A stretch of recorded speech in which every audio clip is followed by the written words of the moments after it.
Hello everyone, অঙ্কনের রান্নাঘর চ্যানেলে আপনাদের সকলকে স্বাগত জানাই। আজকে যে রেসিপিটি আমি শেয়ার করব সেটা সিম্পলি চিকেন কারি।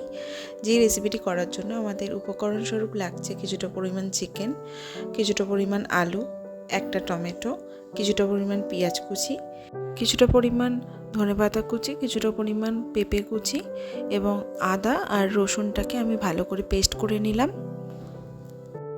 এরপর আমরা কড়াইতে তেল গরম করে নিয়ে আলুগুলো একটা একটা করে ভেজে ভালো করে তুলে নেব।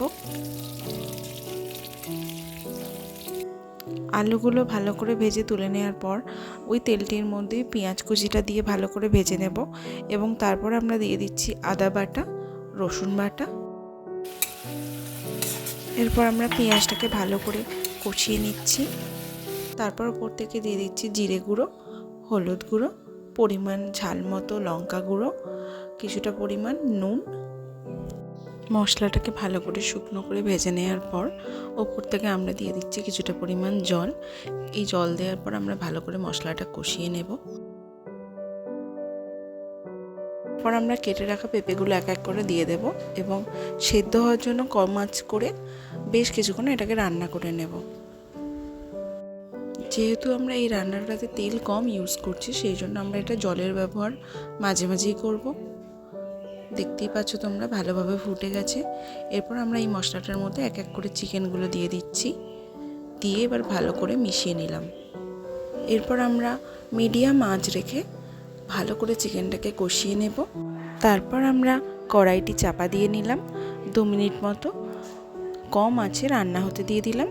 এরপর আমরা দুটো লঙ্কা ভালো করে বেটে নিলাম। সেই বাটা লঙ্কাটা 2 মিনিট পর আমরা রান্নার সাথে মিশিয়ে নিলাম। এরপর আমরা ভেজে রাখা আলুগুলো এক এক করে দিয়ে নিলাম।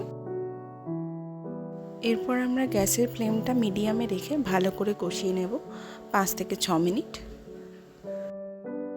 এরপর আমরা কেটে রাখা টমেটোটা দিয়ে দিলাম। এরপর আমরা গরম মশলা গুঁড়ো মিশিয়ে নিলাম এবং গ্যাসের ফ্লেমটি লো করে চাপা কড়ায় 2 থেকে 3 মিনিট রান্না হতে দেব। কড়াইয়ের ঢাকনাটি খোলার পর দেখবে চিকেনটির মধ্যে খুব সুন্দর একটা কালার চলে এসছে এবং উপর থেকে আমরা ধনেপাতা কুচি ছড়িয়ে দেব। এরপর আমরা ওভেনটি বন্ধ করে দেব এবং চাপা দিয়ে নেব। দিয়ে নেওয়ার 2 মিনিট পর আপনারা এটাকে গরম ভাত বা রুটির সাথে পরিবেশন করুন। Simply chicken curry. Thank you for watching.